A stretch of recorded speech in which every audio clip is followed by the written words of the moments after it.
Савребов Сергей Сергеевич, спортсмен-инструктор Северо-Российской республиканской физкультурно-спортивной общественной организации инвалидов «Стимул».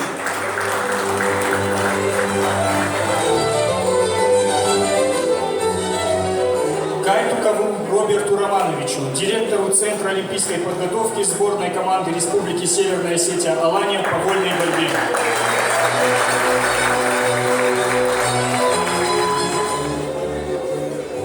Алборов Руслан Семенович.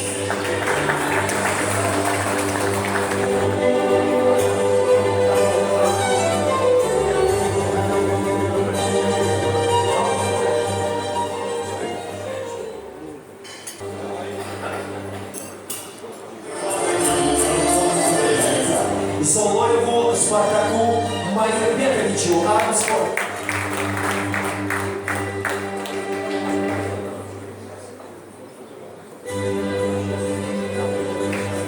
Первое место. Чемпионат мира по спорту лиц с поражением опорно-двигательного аппарата. Пара-тэквондо. Первое место. Всемирные игры инвалидов. Пара-тэквондо. Первое место. Чемпионат Европы по спорту лиц с поражением опорно-двигательного аппарата.